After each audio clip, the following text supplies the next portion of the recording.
Awesome. I love you. How about that? Anyway, uh so so Alhamdulillah. Um so what was I saying? Oh, about staying youthful, mentally fit, right? And it's trying to stay youthful mentally and trying to stay youthful physically. So physically is one aspect, right? Of course, and that's a good thing.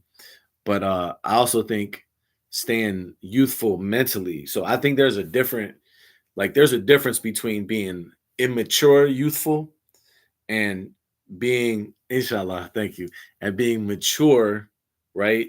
But maintaining like youthfulness mentally, right? I think those are different things. So I try to be mature. I thought I heard something. I try to be mature as far as having responsibilities and alhamdulillah, thank you. Not thank you, but welcome. Congratulations is what I meant to say for you taking your shahada.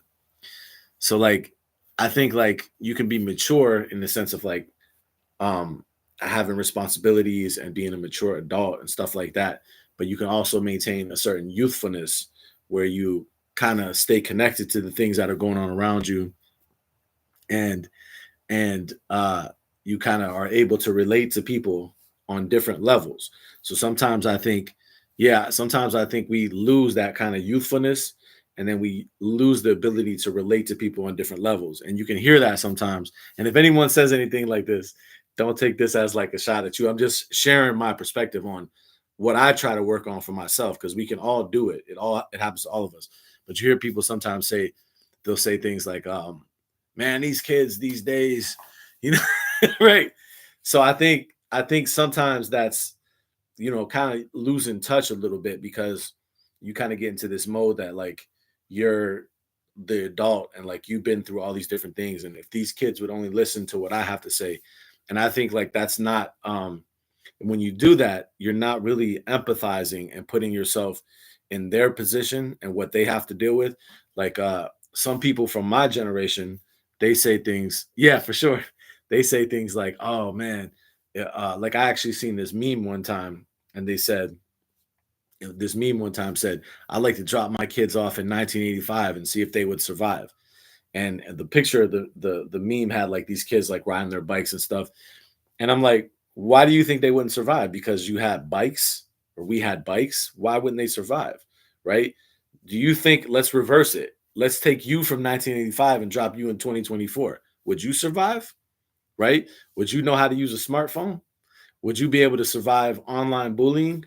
Would you be able to survive bullying on a level that we never had to experience in my generation as a kid? Right? Yeah, they have to deal with so much. So I think it's not really fair to make that comparison. So what I personally try to do is, and I'm not saying I'm always the best at it, I'm just sharing what I try to work on. I try to work on not having that like typical like adult way of looking at it, like, oh, when I was your age, I did this or did that. I try to kind of like see where they're at, and I try to relate to them on their level, and I try to stay in touch with like what's going on in the world and in their life, right? Now the music, you might be on something there, music wise. And it's funny, it's funny that that I try to have that mentality, because the other day, so I started a new job, so I'm working two jobs now. So in the new job that I started, there's a lot of young people. So I was in my head, I was like, yeah, I'm glad that I kind of have that mentality of like trying to stay in touch, right? And try to stay kind of mentally youthful, because I can relate to people on different levels. So so I was like talking to one of the younger people there. I think she's like 18. And I was hitting her with all we were just having a conversation, and I was just talking to her about all the different stuff that's going on with, all the little controversies on social media, all that stuff. And so she stopped for a second. She was like, you really are up to date on everything. I'm like, I try. Walaikum salam wa rahmatullahi wa barakatuh. So that's kind of what I mean. Like when you try to maintain that youthfulness mentally, it makes it easier to relate to people on different levels, right?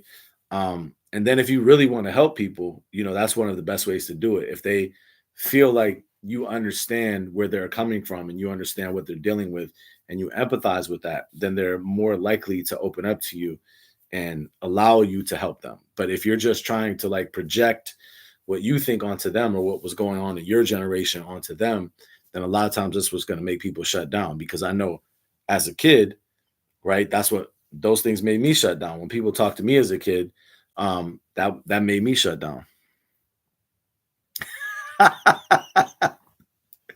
He said use their lingo all wrong. But at least you make an attempt, right, to understand where they're at. And I think a lot of times that in and of itself is useful. There's this really good book called the Seven Habits of Highly Successful People. Wa alaikum salam. And in that book, one of the things that the author says, one of the principles that he gives, is to seek to understand before seeking to to be understood. Hannah says she can use the Riz lingo. He said to seek to understand before seeking to be understood, right?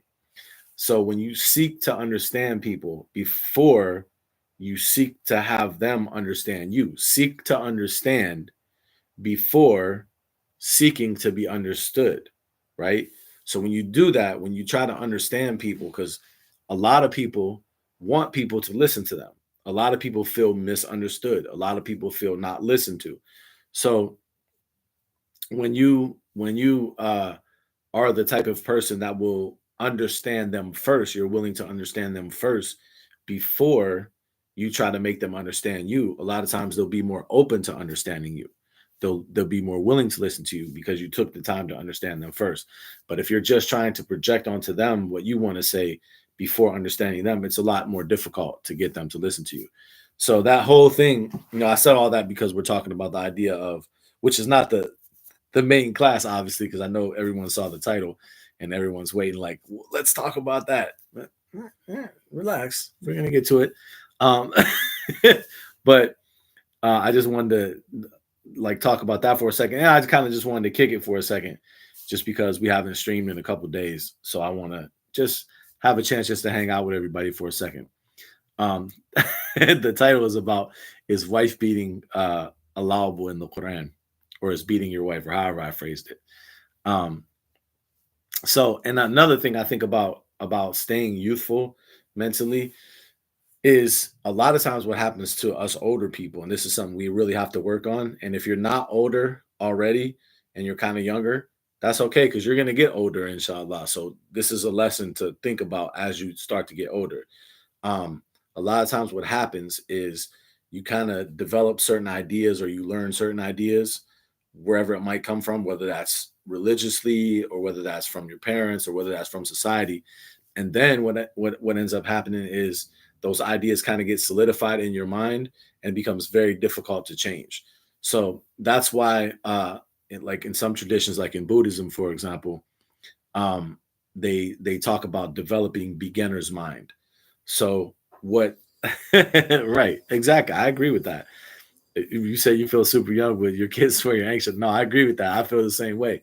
But see, that's why in some philosophies like Buddhism, they talk about developing beginner's mind, meaning to intentionally cultivate the mind of a beginner. Salam. Inshallah, we're going to talk about it. Somebody asked a question about the word and the verse we're going to study today. We're going to talk about it, inshallah. So, salam. I'm glad you joined us from the UK. Yeah, everything requires updating and evolving. If you really think about that, right?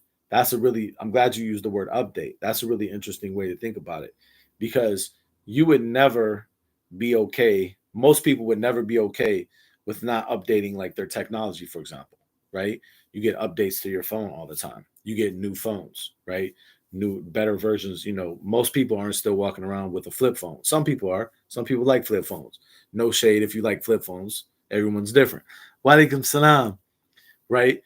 But most people, khalaqa could be updating, right? Most people are going to get updated things as they go. They're going to get things that are more efficient, that work a little bit better, that suit their needs better, right? And that's interesting that we do that in life in general, but we tend to not do that with our minds. We tend to not update our minds. We're constantly just regurgitating the same old stuff that was told to us and was told to people before. So I think like that's another thing about staying youthful mentally is being willing to update your mind with new information. And Allah knows best. So that's I'm glad we started talking about the age thing because I think there's a lot of interesting lessons about that. Um, so now let's get to the class, inshallah. So for the class, we are talking about chapter 4, verse 34. And as most people probably are already familiar, this is somewhat of a controversial verse in the Quran because people make it controversial um, because of their interpretations and the interpretations that have been given for this verse over time. Um, so that's what we want to kind of look at a little bit today. And a lot of people, when they want to criticize Islam or when they want to criticize the Quran or sometimes even when they come on our stream and they want to like interrupt our stream, they'll say, "What about 434?" So this is something I've been meaning to get around for us to study together. So I thought, I was thinking about it today, what we could go over today, and I thought this would be a good topic for us to discuss a little bit.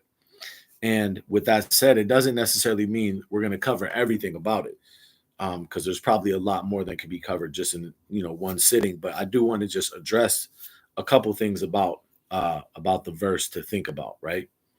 So the part of the verse that is really because there's a lot more to the verse, but I don't want to focus so much on all those other parts. I want to focus on the main part of the verse that most people are familiar with or most people quote.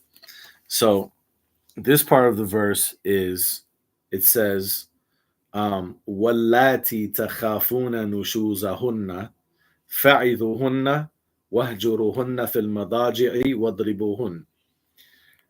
It says that the ones who, so it's talking about your wives, and it says the one who you fear their nushuz.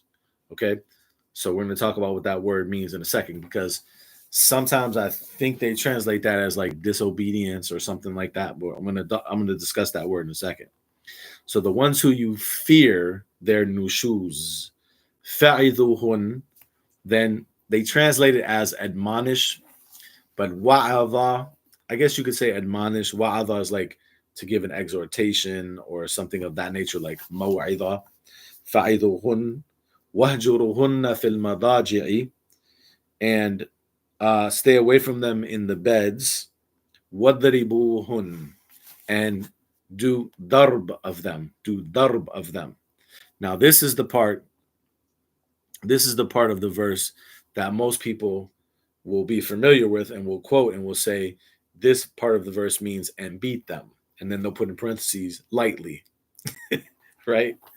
However, I don't believe that's what the verse means for a number of different reasons, and that's what we're going to discuss today. First, the first thing I want to, could mean put forth. We're going to talk about that, inshallah. The first thing I want to discuss is the very beginning of this passage of this part of the like this phraseology, because there's more to the verse before it, but we're just focusing on this part. Wallati takhafuna nushuzahunna. Yes, I agree. We definitely need maturity for this, for sure. The ones who you fear their nushuz. So two things here. Number one, it says you fear, right? Right. Alhamdulillah, salam. It means if it says you fear, right?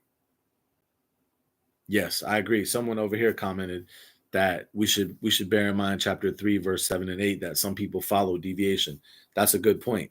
Because why some people will take this verse and take it to mean literally like beating, perhaps is what they said over here, is that they said that the verse in chapter 3, verse 7 mentions uh منه آيات محكمات هن أم الكتاب وأخر متشابهات فأما الذين في قلوبهم زيغ فيتبعون ما تشابه من, right? That those in whose hearts is a deviation, they follow what's unclear of it, right? So people whose hearts is a deviation will follow, oh, it says darb, it means hit them, strike them, beat them, right? They follow the tashabuh, they follow what is not completely clear of it, right? And the heart, and why do they do that? That's a good point. I'm glad you mentioned this ayat. Why do they do that is explained in that ayat itself. It says, فَأَمَّا الَّذِينَ فِي قُلُوبِهِمْ زَيْغٌ فَيَتَّبِعُونَ مَا تَشَابَهَ مِنْ ابْتِغَاءَ الْفِتْنَةِ وَابْتِغَاءَ تَأْوِيلِهِ. Or similar, yeah, it could be similar.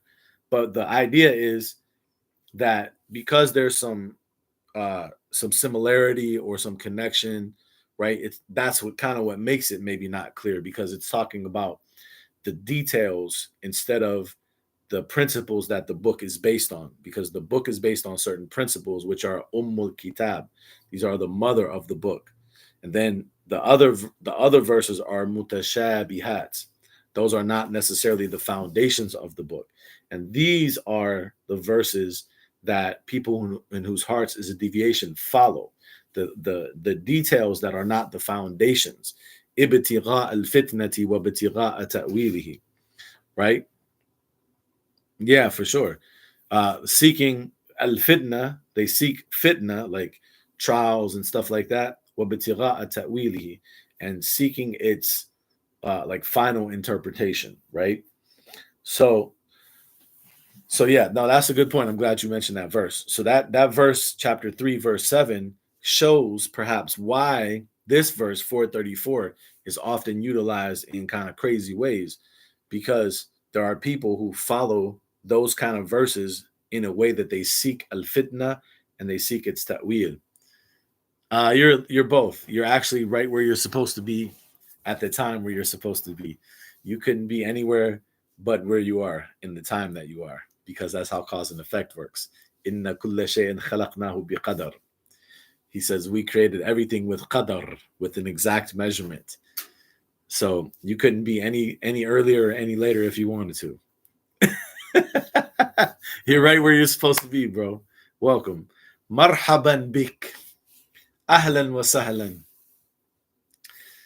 So so okay. So back to this verse 434, right? Wallati takhafuna nushuzahun. The ones who you fear this particular thing, nushuzahun. Okay, nushuzahun. They're nushuz. So the first thing I want to point out here is the fact that it says the ones that you fear this thing means what? It means the thing hasn't happened yet. You follow my point? You with me so far? He said, you fear this thing, right? So that means it hasn't happened yet. So, in other words, you're looking at a situation.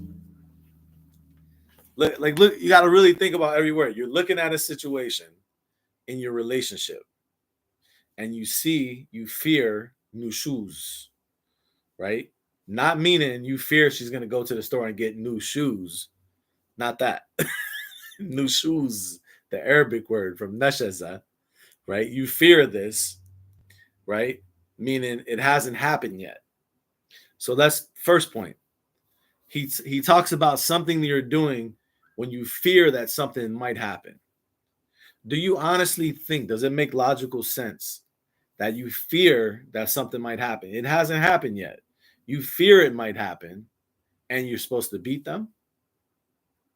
Does that make sense logically? It hasn't even happened.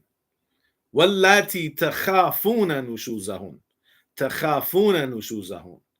You fear. So that's one problem with number one off the rip, right from the beginning. You fear that this would happen, right? Yeah. So you're gonna go to this harsh level of physically striking someone for something that hasn't even happened yet. That doesn't make sense. And what supports what supports that we're supposed to think about like that is if you go right to the next verse, verse 35, right? Yeah, yeah, for sure. No, he said over here, go to the next verse. That's what I was just saying. Go to the next verse, verse 35. What does it say? Very similar wording. وَإِنْ خِفْتُمْ شِقَاقَ بَيْنِهِمَا. If you fear that they will split, if you fear that there will be a splitting between them, what are you supposed to do? فَبَعَثُوا حَكَمًا مِنْ أَهْلِهِ وَحَكَمًا مِنْ أَهْلِهَا. You're supposed to send forth a judge from his family, or like a mediator, you could say a mediator from his family and a mediator from her family. Now, let's be honest. You're married to my sister. A mediator from his family, a mediator from her family. You're married to my sister, right? And this happens, the situation in this ayah happens. And you go through the steps. فَعِذُهُنَّ وَهْجُرُهُنَّ فِي الْمَضَاجِعِ وَاضْرِبُهُنَّ. وَاضْرِبُهُنَّ, you put your hands on her. And then the next verse is وَإِنْ خِفْتُمْ شِقَاقَ بَيْنِهِمَا. If you fear that they will split, then send a mediator from her family and a mediator from his family. And you come and you're like, hey, we need a mediator because me and your sister were about to break up. And I'm like, okay, what happened? Well, this happened and that happened. And then, I did what the ayah said and I beat her up. Like, bro, like, what? I mean, just logically think about it, just from a human standpoint. Like, does that even make sense from the context of the ayat? Does that make sense? How many 16 126? We're gonna get to it, inshallah. But first, see, so there's two things when we look at verses like this. In my opinion, there's two different things that we need to do. Right, for sure. There's two different things that we need to do, or there's two different approaches. So one approach is to look for what is the proper explanation, but the other approach is also to negate what is obviously not the proper explanation. You follow my point? So even if we don't know or we don't conclude 100% that this particular thing is the right explanation, we can pretty clearly conclude what isn't the right explanation. Does that make sense so far? So we're just going through stages of thinking about this verse. So I'm just first of all starting off with 1736. Don't follow what you don't know. وَلَا تَقْفُ مَا لَيْسَ لَكَ بِهِ عِلْمٍ. Do not follow what you don't have knowledge of. So we're going through steps in analyzing the verse. We're starting off. Yeah, exactly. We're starting off with just to show, like, just logically, that doesn't make sense. If you look at the sequence of the verses, you're telling me that Allah is telling us you should beat this woman, and then when that doesn't work, then you should go to her family and say, we need you to mediate. What do you think her family's going to say? Like, that doesn't make that logically, that doesn't make sense, right? And the fact that the same word is used in both verses, right? وَاللَّاتِي تَخَافُونَ, the one that you fear this thing would happen. And the very next verse, وَإِنْ خِفْتُمْ شِقَاقَ بَيْنِهِمَا, if you fear there will be splitting between them. Meaning what? It didn't happen yet. So this whole section here, 34 and 35, is all about trying to solve a problem before it actually happens. And you're telling me you're trying to solve a problem before it actually happens and you should beat her? Like, you should never beat her. Let's say that first. But you're telling me it didn't even happen yet. You fear and you're supposed to beat her. Yeah, what the issue of what is beating? Yeah, for sure. That's a whole different issue, because then people start rationalizing, oh, it just means alhamdulillah, it just means like with the miswak and stuff like that. All due respect, that is so belittling and childish to any rational human being's mind, especially if you're talking about a woman that you're supposed to love. What is that even supposed to do? What is that even gonna do? What is that gonna do? And then you have other justifications, whatever the case. logically it doesn't make sense, with all due respect to those people who hold those opinions, right? No disrespect. Actually, no, I take that back. All disrespect to people who hold those opinions. I usually try to be a little bit nicer about things, but this is a really serious topic, and I think that in this case, that's something that should not be tolerated at all. Like, that type of an opinion should not be tolerated at all, right? And if you think that, I was just reading. My brother just sent a message back to me.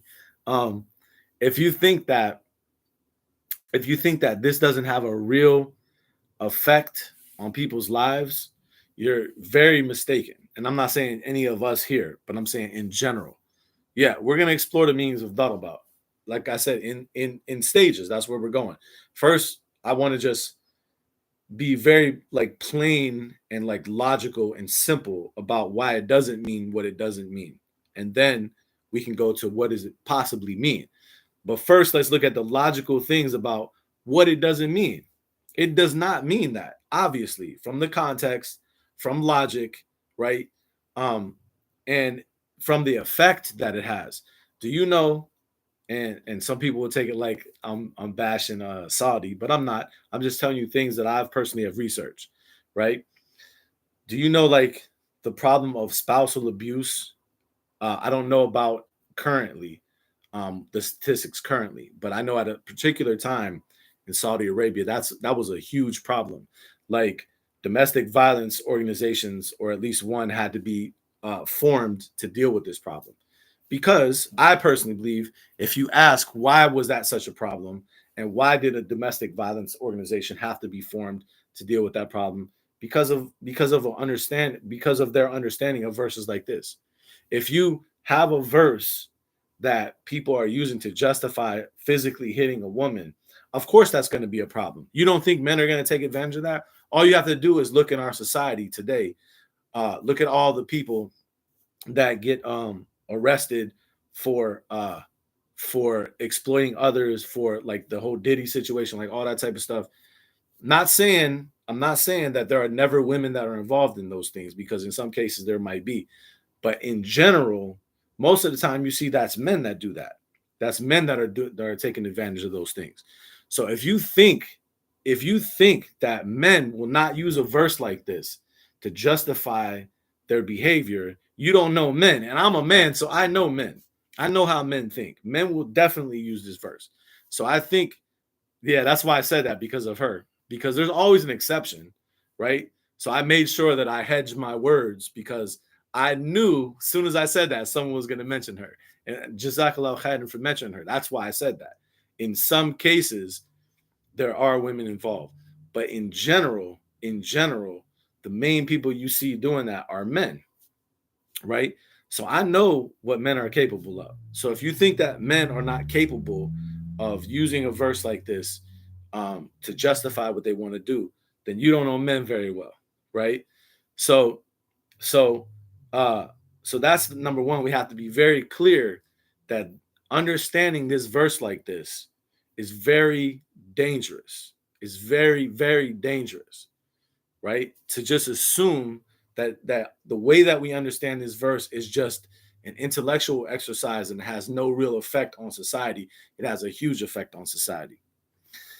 أَمْ لَهُمْ شُرَكَاءُ شَرَعُوا لَهُم مِّنَ الدِّينِ مَا لَمْ يَأْذَن بِهِ. A beautiful ayah. Or do they have partners that have legislated for them of the religion what Allah has not what Allah has not allowed? Yeah, so that's number one. Like, that's something we have to be very clear about. Okay. So when you look at Wa alaikum salam, alhamdulillah, I'm glad you're here. So when you look at the verse itself, right, obviously that doesn't make sense, because it's talking about something you fear. So that's number one. The second thing is the word nushuz. Nushuz. Another thing that I want to point out is, when we talk about this word nushuz, which is translated in different ways, right? Like disobedience, stuff like that. But nashaza, that's a word we could probably explore in more detail. But if you look at this word, right? What's interesting, what people don't talk about as much, at least, right? I can almost bet that most of us have never heard this. Is if you look in the same chapter 4, verse 128, chapter 4, verse 128, same chapter, it mentions the possibility that a husband can do the same thing to his wife. Meaning, in the beginning of the chapter, it says, if you fear from them nushuz, right? This action of um, some discord. I think that's a good way to explain it. Some discord in the relationship. That's maybe, to me, I think that's better than saying disobedience, because there's other words for disobedience in the Quran. Nushuz, I think, is some discord or disharmony in the relationship. So, wallati takhafuna nushuzahun, those who you fear that there's going to be some lack of harmony in the relationship. Here are some steps. But what's not talked about is in 4:128, the wife can also feel that way about her husband. وَإِنِ امْرَأَةٌ خَافَتْ مِنْ بَعْلِهَا نُشُوزًا أَوْ إِعْرَاضًا فَلَا جُنَاحَ عَلَيْهِمَا أَنْ يُصْلِحَا بَيْنَهُمَا صُلْحًا وَالصُّلْحُ خَيْرٌ. Listen to this verse, 4:128. وَإِنِ امْرَأَةٌ, if there is a woman, خَافَتْ مِنْ بَعْلِهَا, who fears, listen to the word again, fears, meaning it didn't necessarily happen completely, but you fear it, meaning you see certain signs that it's going in that direction. You see the way someone said something or something they did. It's not completely there, but you fear it, right? You fear this disharmony or this discord in the relationship. وَإِنِ امْرَأَةٌ خَافَتْ مِنْ بَعْلِهَا نُشُوزًا, she fears from her husband nushuz, disharmony in their relationship. أَوْ إِعْرَاضًا, or turning away. فَلَا جُنَاحَ عَلَيْهِمَا أَنْ يُصْلِحَ بَيْنَهُمَا صُلْحًا, then there's no harm upon both of them that they yusliha bainahuma sulha, that they try to bring about peace and correction. Okay? So what's the opposite then of nushuz, right? What's the opposite of nushuz is islah. You follow my point? Think about what I'm saying. Think about what I'm saying. If she fears nushuzan, she fears there's some disharmony in the relationship, or i'radan, she fears that her husband is like going to ignore her, is not paying attention to her, then fala junaha alayhima, then there is no harm upon both of them, and yusliha, that they both try to fix it, right? Exactly. So the opposite of nushuz, this disharmony in the verse, is islah, is fixing. Okay? Now go back to 434. Watch this. Sometimes I like to say watch this because it makes me sound like a Christian pastor. You ever watch their sermons like, watch this now, watch this, go to Luke 13:12, watch this, go back to 434. Go to 434. Watch this now. Watch this. 434. A pastor with a hillbilly accent. Right? Watch this. Go back to 434. Wallati. Right? Oh, man. Oh, yeah, that's what I need. I need something. So I could be like, woo. Woo, hallelujah. Anyway. I'm sorry. So go back. So 434, right? 434, he says, Wallati takhafuna nushuzahun. Salam. Those that you fear their nushuz, right? Right? Go back now. So 434, 434 is talking about this disharmony. You fear nushuz. You see something that's like, all right, it seems like there's the beginning of some disharmony here, right? Now look at the next verse, 35. Remember, I want you to look at this connection. I want you to look at this connection, okay? In what was the other verse? That was in 128, 128. In the same verse, it was talking about the wife fearing nushuz from her husband, meaning fearing some disharmony. And then it said that there's no harm upon both of them if they yusliha, they fix things. So you had a connection in 134 between nushuz and islah, like they're opposites. So when there's disharmony, there's nushuz, then what are you trying to do? Is you're trying to do islah, right? Right? You're trying to do islah. You're trying to fix. That's in 134. Now watch how beautifully this goes together. 434 and 35. So in 34, wallati takhafuna nushuzahum. The ones that you fear their nushuz, right? And then you go in the next verse, look at this. وَإِنْ خِفْتُمْ شِقَاقَ بَيْنِهِمَا. If you fear the separation between them, فَبَعَثُوا حَكَمًا مِنْ أَهْلِهِ. Then send forth a mediator from his family, وَحَكَمًا مِنْ أَهْلِهَا, and a mediator from her family. Listen, إِنْ يُرِيدَ إِصْلَاحًا يُوَفِّقِ اللَّهُ بَيْنَهُمَا. If they both want islah, if they both want to fix things, right? If they both want to fix things, يُوَفِّقِ اللَّهُ بَيْنَهُمَا. Allah would bring them together. Okay? Now, in 434, you fear her nushuz. In 134, she fears your nushuz. In 134, the opposite of nushuz is islah. In 434, you go to the next verse, which is 35.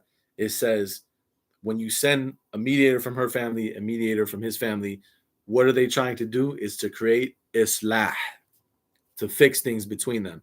And it says, in yurida, if they both want islah. Okay? So that's the next point, is the purpose of 34 and 35, and also verse 134, is to do what? What's the purpose? It's to create islah. It's clear from the verses. That's the purpose. It's to create islah. It's the fix between both of them. And in both verses, the fixing is attributed to both of them. In 134, فَلَا جُنَاحَ عَلَيْهِمَا أَنْ يُصْلِحَا بَيْنَهُمَا صُلْحًا.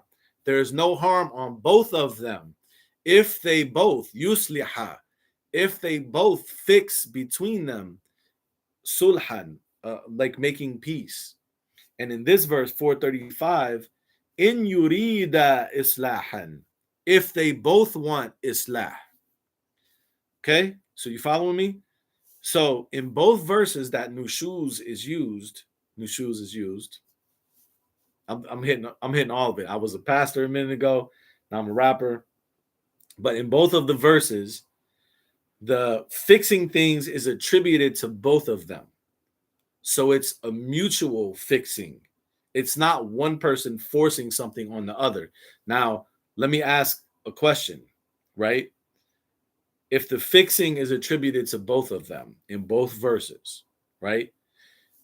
Do you think that that makes sense, that beating them is something mutual? Does that make sense? You follow my question? Uh in both verses, I gotta say this before Hannah mutes this person. Can we talk about child wives? Because I knew she was gonna do it, but they can still hear. I gotta say this. You gotta love people who jump in with controversial stuff, because usually they come in with 434. They're like, let's talk about 434. And now we're talking about 434, and like, let's talk about this. You gotta love it. But anyway, so in both places, 434, 134, both places is attributing the fixing to both people in the relationship, right? It's saying they both want to fix it. So if 434, if 434 meant like literally physically beating them, does that sound like a situation where a person would want, like, of their own free will, of their own free accord, would want to fix things if they're being coerced into fixing things? That doesn't make sense, does it? Think about that point again. Think about that point. In 435, in 435, I want you to think about this point. This is a powerful point. If in 435 he says in yurida islahan, if they both want to fix things, right? So if they both want to fix things, yeah, if they both want to fix things, you would never think about that like that in any other situation, any other social interaction. You would never think that if a person was physically being coerced to do something, you would never say, "Oh, they want to fix it." That's how an abuser thinks, right? That's not how a rational student of the Quran would think. That in a situation that a person is being physically coerced, that you would apply in yurida islahan. They want to fix it, right? So that's another point to show that this is not the meaning of the verse. Because if you look at the context in both places where nushuz is used, verse 434 and 35, verse 134, the fixing is attributed to both of them. Oh yeah, wa abudullah wa la tushriku bihi shay'an. Good point. And in 436, he mentioned that it mentions not making a partner with Allah in anything. That's a good point. So you can't coerce people. La ikraha fid din. There's no coercion in the religion, right? So what makes you think that you can coerce her? You can't coerce any human being. That's not allowable. You're not allowed to coerce anyone, to force anyone, right? So in this case, you're supposed to coerce them. You're supposed to physically like punish them. Like, is she a child? Even I don't even think you should do that to a child. But like, it's so demeaning if you think about it. If you really sit down and think about it logically, it's demeaning. It's demeaning AF. I won't say it out of respect, but it's demeaning, right? And anyone who, and see, like this verse to me, it's funny you said that, because that's one of our little jokes. One of our little jokes. Sometimes when I have some money, I just give it to her and I'll be like, "Here, please don't beat me." That's one of our little jokes. But yeah, that's a good one. I like that. But yeah, like that's anyone who. Well, I was getting ready to make another point. So another issue with the way this verse is interpreted, um, and I'm talking about amongst Muslims, because obviously we know that people who have a problem with the Quran or want to criticize the Quran, um, we know, right, that they're gonna try to find anything to criticize the Quran, no matter what. It doesn't matter what the verse is, they're gonna try to criticize it. So that's not even really mainly who I'm talking to. I'm talking to us as Muslims who believe in the Quran and accept the Quran and are teaching it in this way. I think that there is such a disconnect between um, between the this intellectual way of approaching the Quran and thinking about these verses like they mean physically putting your hands on someone. There's such a disconnect between that and between understanding like the ramifications of abuse and the empathy and compassion for what women who have actually been through things like this have had to face. And my mother is one of them. Like that's one of the reasons that, like, I feel like I know some of this firsthand, because my mother, when I was a kid, went through abuse like that. So I lived through seeing that happen as a kid, and that definitely affected me. And it took some time, for me to realize how it affected me. But yeah, that's something that definitely affected me. So for people to interpret this verse, salam, for people to interpret this verse in a way that it means physical, I feel like there's such a disconnect in understanding the true human suffering that is connected with things like this. And it's really a travesty that we would ever think to interpret the Quran in that way. Um, so those are some other points about why this verse doesn't mean that, right? And I'm not even gonna hedge. Like I usually try to hedge my words, and I try to be cautious, and I say, perhaps it doesn't mean this, or perhaps it means that. With this verse, I'm not gonna do that. It doesn't mean that. And if you think it means that, you're wrong. I'm sorry. I don't usually do that, but you're wrong. Um, tell someone about it. I don't know who you're gonna tell. You're wrong. um, that's not my normal vibe, but this is serious. This is nothing to play with. And this is nothing to even think that you can justify. So we want to be really clear about that. Salam. Um, the other verse I wanted to go to, it slipped my mind that quick, is about this verse. Oh, I know what it is. So another reason, because notice the procedure that we're taking in studying this verse. I haven't even talked about, alhamdulillah, I haven't even talked about what the meaning could be. I just want to start off by showing all the different points, all the different points of why it doesn't mean that, right? So we're exploring different points of why it doesn't mean that. Because when you get to what it actually means, there could be different possibilities, right? And that's where I would say, amongst these possibilities, as long as it's not talking about physically hitting them, then that's when I would say perhaps it could mean that, perhaps it could mean that. But when it comes to interpreting it as physically hitting them, absolutely does not mean that. If we go to Surah An-Nur, chapter 24, chapter 24 is talking about the punishment for as they translate it, as zani was zania, the male and the female fornicator. Okay, now personally, I have a certain way of looking at these verses, a certain interpretation of these verses, but that's a whole different subject. The main thing that I want to show you is when it's talking about a situation that could be interpreted as something physical, look at the specific details that are given. So it mentions they translate, I think, as flogging, which could be like a physical punishment, right? Whether or not that's actually what it means, that's a whole different thing. But I want to show the precision of the verses. He says, "Fajliduhum." No, this is about those who accuse them. Sorry. Let's see. He says, "Azaniyatu wazani fajlidu kulla wahidin minhuma mi'ata jalda." He says the male and the female fornicator do jald, which they interpret as flogging, and Allah knows best. Each one of them mi'ata jalda, 100 times. Okay? So look at what I want to show you here is, and if you read the details, you have to have 4 witnesses, right? And there's a whole procedure, right? Now, let's think about this again logically, right? This is 24, chapter 24, verses 2 through, we'll say up to 10. If you go back and read them, yeah, and it doesn't mean, right, it doesn't mean stoning. It doesn't say stoning, right?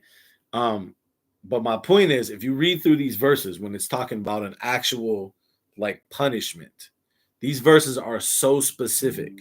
It tells you, um, an exact number, 100. Then it tells you what to do if people accuse al-muhsanat, chase women. Then it tells you if the woman who's being accused denies, and what the husband says, and how many times they bear witness. Like, it gives you so many details, right? وَالَّذِينَ يَرْمُونَ أَزْوَاجَهُم, those who accuse their wives. وَلَمْ يَكُنْ لَهُمْ شُهَدَاءُ. Listen to this, because it's talking about those who accuse their wives of fornication.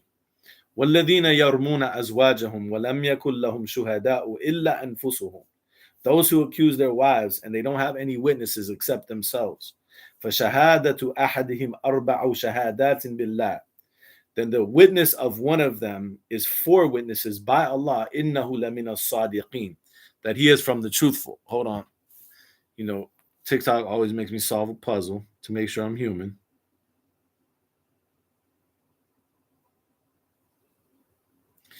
Oh man, come on now. There we go. They always make me solve a puzzle to prove that I'm human, but they don't know. I'm not human. I'm the glitch. I'm the glitch in the matrix. So uh their witness is four witnesses by Allah. Innahu lamina sadiqin, that he is truthful. Uh, والخامسة أن لعنة الله عليه إن كان من الكاذبين. And the fifth is that the curse of Allah is upon him if he's lying. ويدرأ عنها العذاب, and what keeps the punishment away from her, right? Because he's accusing her. And تشهد أربع شهادات بالله. That Morpheus or Neo, though. Good question. I won't answer that right now. Uh, and the fifth is that, or I'm sorry, what keeps the punishment away from her is that she bears witness four times by Allah. إنه لمن الكاذبين, that he is one of the liars. والخامسة أن غضب الله عليها إن كان من الصادقين. And the fifth is that the anger of Allah is upon her if she's one of the truthful. Now, think about that, right? In this situation where someone is accusing their wife of fornication, there's a whole procedure you have to go through. There's oaths. There has to be witnesses. They take 4 oaths. The fifth is like the curse of Allah is upon him if he's lying. And even if there's no witnesses and he does all of that, she has the right to respond to all of that and get the punishment away from her by her taking her own oaths. And the curse of Allah is upon her if he's truthful, right? So if she does all that and there's no witnesses, then she can't be, then nothing happens to her, right? So is it logical that in this case, if he accuses her, nothing can happen to her? If there's no witnesses, there's no proof, she's willing to take the oath. But in 434, you're just alone, like chilling in your house with your wife, and you're like, what's that over there? Is that new shoes? Come here. Like, does that make sense? No witnesses, no procedure. She has no right to respond. What if he's wrong? What if what he thinks he's seeing is not what he's seeing? So no one gets to intervene, no one gets to mediate. It's his decision to just beat her. While in this place, in chapter 24, you got to go through this whole procedure, right? And even after you go through this whole procedure, if there's no witnesses, there's no proof, nothing can be done. Does that make sense? If that's the case, then the book doesn't fit together, because that doesn't make sense. But we know the book does fit together. وَلَوْ كَانَ مِنْ عِنْدِ غَيْرِ اللَّهِ لَوَجَدُوا فِيهِ اخْتِلَافًا كَثِيرًا. If it was from other than Allah, you would find therein much ikhtilaf, much variation. There's no variation because it's not just leaving it up to him. Go back to 434. When you go back to 434, look. When you go back to 434 and then you go to 435, the next verse, وَإِنْ خِفْتُمْ if you all fear, meaning as a community, you all fear. What's that? Man, what's that over there? New shoes? Like, nah, it don't work like that. It don't work like that. You think that you can just make a decision like that? No, absolutely not. That's why we know, that's why we know that it doesn't mean that, because that just doesn't fit with the rest of the verses in the Quran. Oh, that's a good point. 231, right? Yeah, see, when you look at the verses and you put them all together, right? That's the problem. When you just take one verse or one phrase and then you try to like apply it to this certain meaning, that's where we mess up. When you look at the Quran as a whole and you look at the context and then you add into it human values that Allah encourages us to have, like justice, like compassion, like all that type of stuff, you would never think that that's what the meaning of it is. Never would think that's the meaning, right? So when you look in the next verse in 35, وَإِنْ خِفْتُمْ شِقَاقَ بَيْنِهِمَا, and if you fear the separation between them, فَبَعَثُوا حَكَمًا مِنْ أَهْلِهِ وَحَكَمًا مِنْ أَهْلِهَا, then bring forth a mediator from his family and a mediator from her family. So you see how the verses go together? In one set of verses, right? In chapter 24, when it's talking about fornication and a person accusing his wife, it gives a procedure. It gives a procedure, right? You have to have witnesses, you have to have all these different things. In the same way, in 434 and 435, there is a procedure. It's not just you're just chilling in the house, like I said, and you're like watching Netflix, and you're like, what's that I smell in the next room? Is that new shoes? Right? Like, nah, it don't work like that. You have to go through a procedure, right? So that's another point. Another point I want to mention about these verses is um when people talk about these verses, they talk about them in the sense that uh this is a gradual this is like a gradual a gradual method, meaning you start from the lowest thing and you end up with the worst thing, which in their mind is you end up with actually beating them. I hate even saying that that's what they think it means, but just to discuss what it means. But actually, the verse doesn't necessarily support that the meaning is a sequence. And what I mean is the way this is how they think of it. They think of it as uh, admonish them, and then if that doesn't work, abandon them in their beds, and then if that doesn't work, beat them lightly, as they say in parentheses, right? That's how they think of it. Like do this, then this, then this. But if you look at the verses doesn't clearly say that because it says, if you read it carefully, it says fa'iduhun, then exhort them, wahjuruhun, and abandon them in their beds. And it doesn't say then. It doesn't say like do this then this. It says and wadribuhun, and do darb. Okay, you follow my point? It's not necessarily saying do these things in like this sequence. Admonish them, abandon them, and then do darb, like in sequence. It says and in between them, like this is one package, right? Admonish them and stay away and do darb. So now we can start to come to possibly one of the potential ways of thinking about this, right? Because it's not given a sequence, it's given a package, right? So it's saying do three things all together. Do maw'idah, which is like an exhortation, talk to them. Do hajr, which is like staying away. Fil madaji', they say in their beds, but al madaji', the beds. And even if that's if we want to accept that that's the meaning of that, but that's a different study. Wadribuhun, and do darb. So this is one way possibly to think about it. Perhaps what it's saying, if you think about it in a very simple, like logical way, and this is where I will say perhaps, absolutely does not mean physical. Where I will say perhaps is the different other ways that we can think about it. So one way to think about it maybe is that what it's saying is you have a problem with your significant other. Then try to talk to them, maybe give them some space, and if you need to, have someone else come in and try to mediate between you.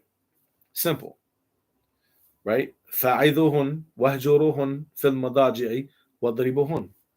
Right? A darb is perhaps one way to think about it is to bring the case forward between other people or to have other people mediate. And what evidences that is the next verse. وَإِنْ خِفْتُمْ شِقَاقَ بَيْنِهِمَا فَبَعَثُوا حَكَمًا مِنْ أَهْلِهِ وَحَكَمًا مِنْ أَهْلِهَا. Think about this, because he says, and if you fear, and notice the presence of the word and again. Yeah, exactly. Good point. If it was sequence, a lot of times the Quran will either use like fa, like then this, or thumma. So thumma usually if there's time sequences in between, right? Thumma lit tarahi, it means to delay. So yeah, that's a great point. If there was a time sequence in between, it would be like fa'iduhunna thumma hjuruhunna thumma dribuhun. Right? It would say, because again, just think about it logically. You're talking about a relationship. if this meant to do three different things in order, like one after the other, if one doesn't work, there's time in between, right? Because if you fear this discord in the relationship, then if you took it like this, if you took it to mean that there's a sequence, then the first thing would be the maw'idah. You give an exhortation. So you're not going to do that and then jump right to the next thing if that's what it meant. You're going to do that and then you're going to give some time and see if that worked. So it should say thumma if that's what it means. Follow me? And then if that didn't work, if that's what it meant, then do this. Then you're going to give some time to see if it works. It should say thumma if that's what it meant. But instead it says wa and. Like these things are connected together. So, and then when you go to the next verse, and if you fear the separation between them, bring forth a mediator from his family and a mediator from her family. Again, if this was talking about alaikum salam, a sequence, it should say thumma in khiftum. Then, like in other words, you exhausted the other things, then bring it to the family. But it's putting all these things together. Wa in khiftum, right? Shiqaqa baynihima فبعثوا حكما من أهله وحكما من أهلها, right? So if you fear a separation between them, then bring forth a mediator from her family and a mediator from his family. So when you put it all together, perhaps this is some of what it could be meaning, is that it's actually really simple. It's not something you have to be like think real complicated about. It's really simple.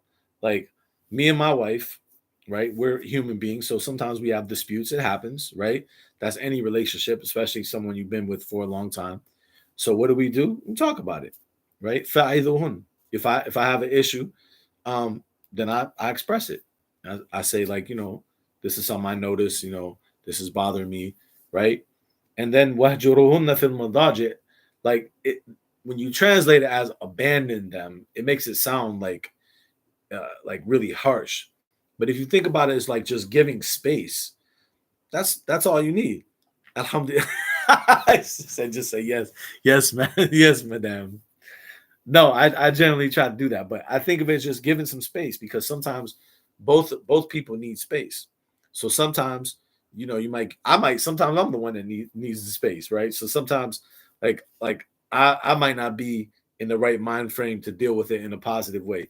So I might get my little attitude. I might go work out, and then once I think about it, I'm like, man, I'm tripping, man. What am I worried about that for? Like, and then we'll come back together, discuss it, and we're good. So what I'm saying is, if you ever, this is why I think this is one of the problems with interpreting verses like this, especially on social media in general in the world, but especially on social media, is to be blunt. You got a lot of young guys that ain't got no that, and I say guys because it's mostly guys you see like talking about that on social media. So you see a lot of young guys that ain't got no chick. So they they're young, they ain't got no outlet for their desires, um and they all they got time to do is just sit up on social media and theorize about a relationship. But if you never really been through a relationship, you don't really know what that's like. I mean, you might theoretically have some idea, but until you like live with someone and you spent a lot of time with them and you had to really like learn how to like communicate and how to work together and all those different things that come with making a good relationship, you don't really get it, to be honest, right? So you see a lot of I'm gonna use this term. What I in my head, this is what I call them. You see a lot of Muslim incels, and they get up, they bash women, they talk about verses like this, um, and that's the presentation that people get about the Quran. Um, but if you really have if you want to have a really good productive relationship, that ain't it. I'm gonna just be honest. That's not it. That's not gonna happen. Unless you just got someone who doesn't have any respect for themselves. If you're with a woman, this applies from women to men too. But again, because we're talking mainly about this particular issue, right? that's why I'm focusing mainly on that part of it. Um, if you have a woman that doesn't have any self-respect, that might work for her. But if you have a woman that respects herself, that's not that's not going to get you anywhere. So just logically, from a human standpoint, from anyone who has had a productive, good relationship, you know that's not what that verse is talking about, right? So sometimes, wa alaikum salam. So sometimes, man, to be honest, like we study the Quran on a lot of different levels, and one of them we study it on is a intellectual level, a language level, and that's beneficial too, right? But sometimes you just gotta live life, and you'll get it. Like if you live life, you get to be around like my age, almost 50, and you get to be around my age, almost 50, and you have a relationship, and you're working with that, and you're living with that. Um, then you'll understand that that verse doesn't. That's not how you have a good relationship. You don't have a good relationship by trying to coerce someone into doing what you want. It's not going to work unless that person isn't a self-respectful person, and in that case you don't want to be in a relationship with that person anyway. um Alhamdulillah. uh Inshallah. So now let's go to another point, because we're going through different ways of looking at this, different ways of tackling this. Another point I want to share is the meaning of the word daraba itself. Wa alaikum salam. Inshallah, inshallah. uh the meaning of the word daraba. So the the meaning of the word daraba in the Quran, if you look at the word daraba in the Quran, the word daraba in the Quran is not used for physically hitting someone. When Musa, when it's related that Musa struck a person and killed him, what word is used for Musa for striking the person and killing? Wakaza. فَوَكَزَهُ Musa فَقَضَى عَلَيْهِ. Alhamdulillah, that's true. You're right, for sure. That's why I wanted to go over it. فَوَكَزَهُ مُوسَى فَقَضَى عَلَيْهِ. It says, so Musa struck him and killed him. Right? So you don't really find in the Quran the word daraba used in reference to physically striking another person. So if you look at the verses, most of the verses of daraba have to do with putting forth a parable. That's why maybe وَضْرِبُوهُنْ. Okay, well, I'll mention that in a second. Let's read some of the verses. 14:24. أَلَمْ تَرَى كَيْفَ ضَرَبَ اللَّهُ مَثَلًا كَلِمَةً طَيِّبَةً. I'm not going to read the whole verse. I just wanted to show you. And I'm going to give the verses so that way if you want to look them up on your own. Do you not see how Allah has ضَرَبَ مَثَلًا? ضَرَبَ مَثَلًا. So, ضَرَبَ, why does it say ضَرَبَ مَثَلًا? Why is ضَرَبَ used for مثلا, for setting forth an example? So Allah knows best, but as far as I remember, I will have to go back and double check. It's been a while since I studied this word in detail. But actually, see, I'm out in the living room doing this class. Which volume of this do I have? Oh, I have the first volume. If I remember correctly, the book that we've been studying, he gives a really nice explanation of daraba. Actually, I'm gonna go grab it real quick. Listen, everybody stay here. I'm coming right back. Don't go anywhere.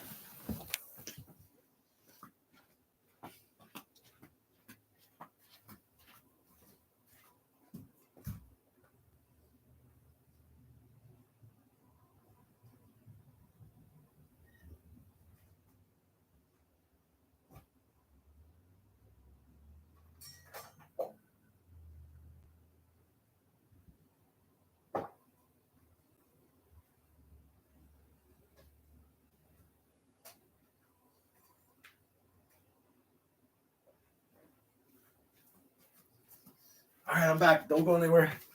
Don't fear new shoes from me. You guys still? I'm looking. Okay, I see. You guys are still here.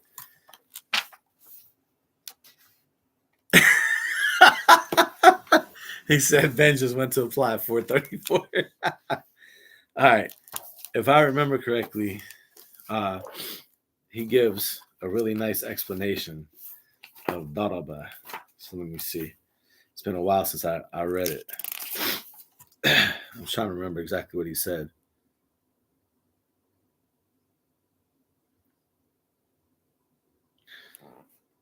Let me see.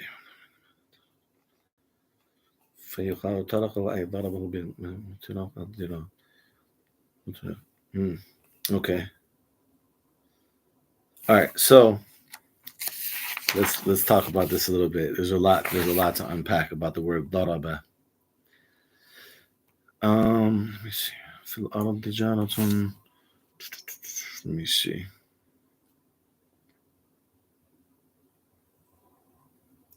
Okay. So he mentions, for example, one scholar, Al-Raghib Al-Asfahani, who wrote a book called Al-Mufradat, which is it's a book about all Quranic terminology. So, or it contains words solely from the Quran, not like Arabic words in general, just words relating or explaining words in the Quran. So he says, ad-darbu iqa'u shay'in ala shay'. Okay. So he says, ad-darbu iqa'u shay'in ala shay'. So what that means is, he says, ad-darb is to cause something to waqa'a, iqa'u, awqa'a, to fall on or touch something else. Okay? So ad-darbu iqa'u shay'in ala shay'.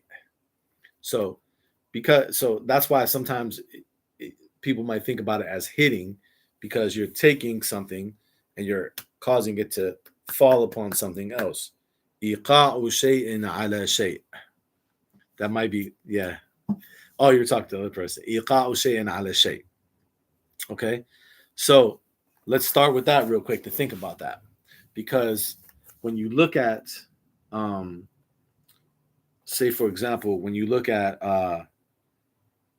Musa with his staff, right? Look at the actions that Musa did with his staff in the Quran. So, for example, if you look at for example, chapter 2, verse 60, he says, وَإِذِ اسْتَسْقَى مُوسَى لِقَوْمِهِ, when Musa sought water to drink for his people, and when, or remember when Musa sought something to drink for his people, فَقُلْ نَضْرِبْ بِعَصَاكَ الْحَجَرِ, right? So we said,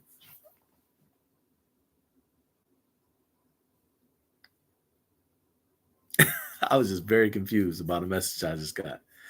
But I think I get it. All right. So فَقُلْ نَضْرِبْ بِعَصَاكَ الْحَجَرِ. So we said idrib. So they translate it as strike with your staff al-hajar, the stone. Idrib bi'asaka al-hajar, strike. So what does that mean? Does that mean like hit it?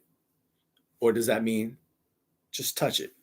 Iqa'u shay'in ala shay'. Why would Allah, like it's something that Allah caused to happen, right? فَقُدْ نَضْرِبْ بِعَصَاكَ الْحَجَرِ فَانْفَجَرَتْ مِنْهُ 12 عَيْنًا, and 12 springs came forth from it. Right? So does it mean he hit it like this, or does it mean just touch it? إِيقَاءُ شَيْءٍ عَلَى شَيْءٍ, to make something come in contact with something else, right? So how I think of daraba in this sense is, daraba to me is almost like when you have a credit card and you swipe it, idrib, or you tap it, right? You just hold it to the reader so the reader can read the signal, and then it goes through the process. So idrib, right? Idrib with the staff is make it come into contact, right? That's one way to think about it. And idrib bi'asaka al-bahr fanfalaqa, right? Same thing with Musa. idrib bi'asaka al-bahr, right? Do darb with your staff on the sea, meaning, does it mean hit the water? Why? Why, why would you need to do that? Allah is the one that's splitting it, but he's telling Musa, just do darb. So perhaps, and Allah knows best, darb is like he explained here, iqa'u shay'in ala shay. Idrib, just tap it, just so it can read the code, and it's going to open up, right? Um, so that's an interesting definition he gives here about idrib. Idrib bi'asaka, or I'm sorry, he says iqa'u shay'in ala shay, idrib bi'asaka al-hajar.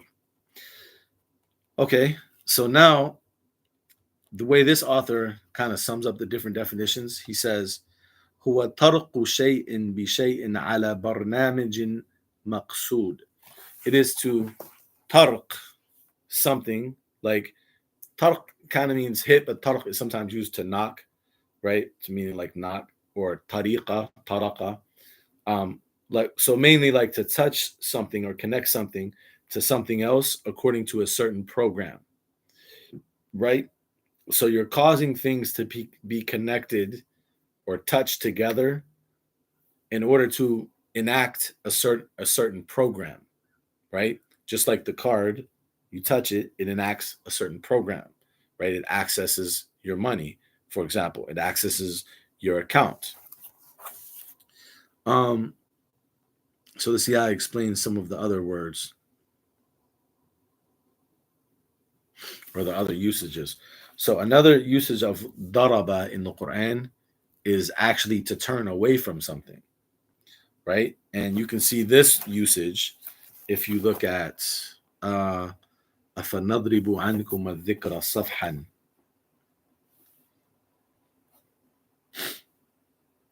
أَفَنَضْرِبُ عَنْكُمَ الذِّكْرَ صَفْحًا. 43:5, that's the verse. 43:5. So if you look at 43:5,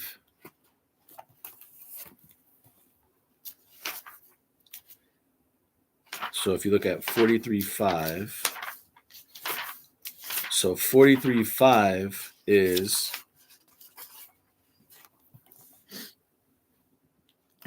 right. 43:5, he says, أَفَنَضْرِبُ عَنْكُمَ الذِّكْرَ صَفْحًا. Shall we take the reminder away from you? But the meaning of it is, or the word used like for to turn away from you or to take away from you, the dhikr, the reminder, is nadribu. أَفَنَضْرِبُ عَنْكُمْ الذِّكْرَ. Shall we keep away from you, turn away from you, the reminder? So daraba here means daraba an, to turn away from. You see what I'm saying? So it doesn't necessarily always mean to hit. So he says here, he says, وَأَمَّا الْإِعْرَاضُ وَالْكَفُّ وَالْإِفْسَادُ وَالْحَجَرُ. He says this is something we also get from putting certain other words with it, like the word an, daraba an, meaning to go away from. There's another interesting usage that Ibn Faris mentions. I remember. I'm trying to see if he mentions it here. Where is it at? So let's see. What does Ibn Faris say?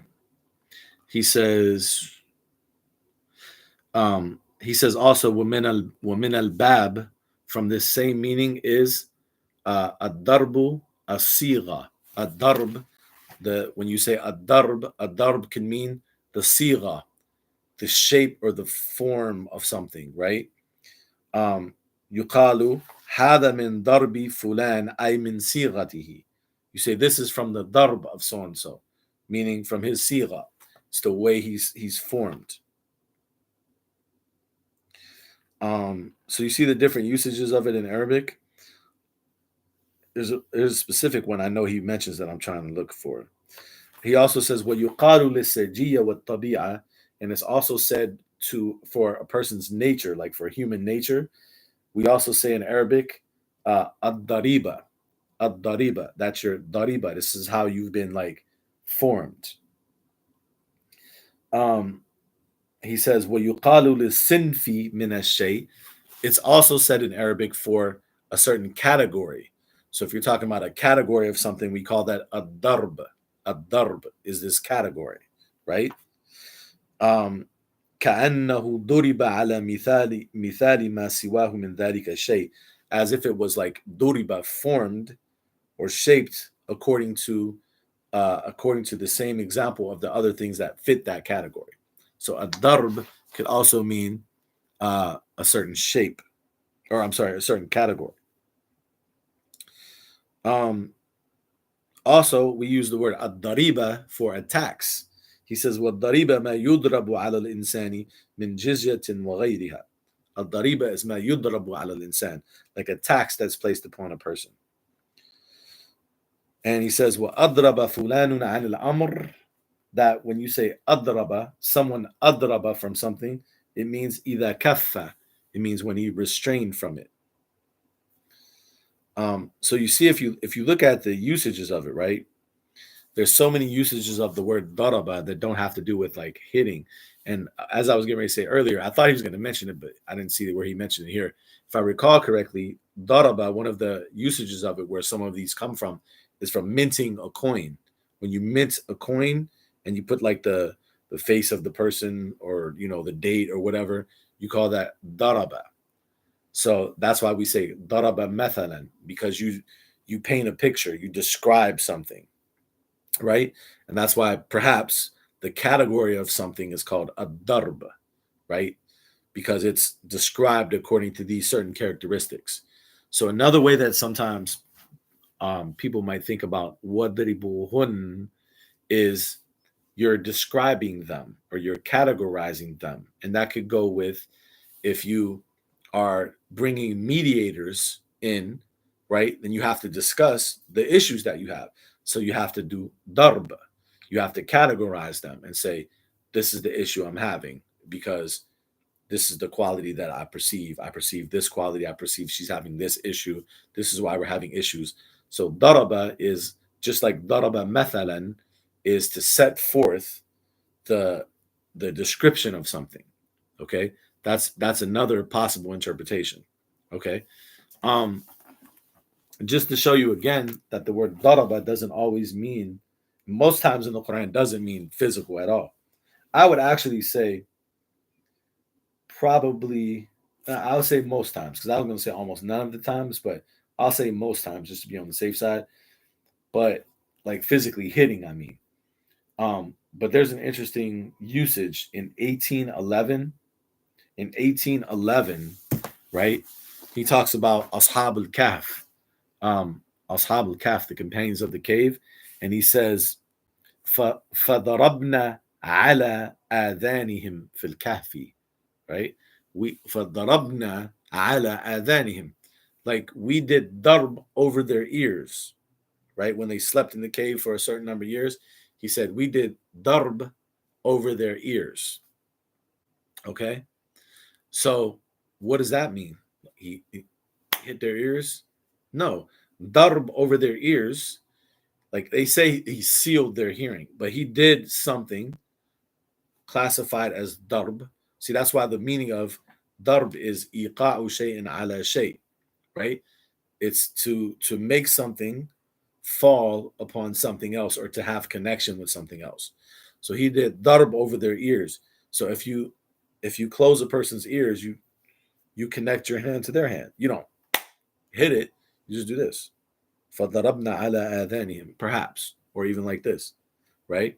But I would say probably more like this could be the meaning, because there's another usage for when you put your fingers in your ears in the Quran.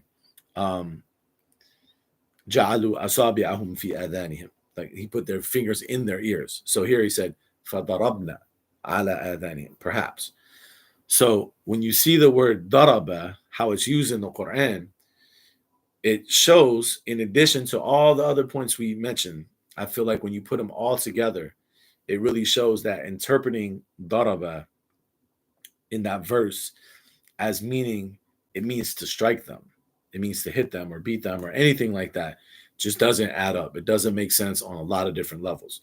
Um, So inshallah, I think that's where we'll leave off today.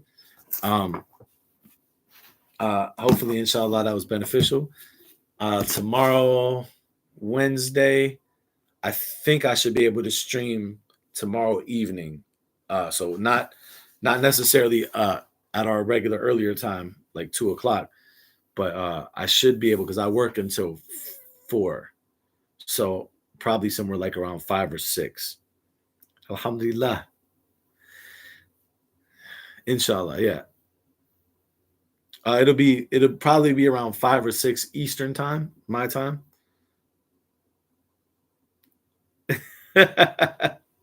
Said Ben off to get rid of his baseball bat. I'm the one getting beat over here, man. You guys don't know what I'm going through.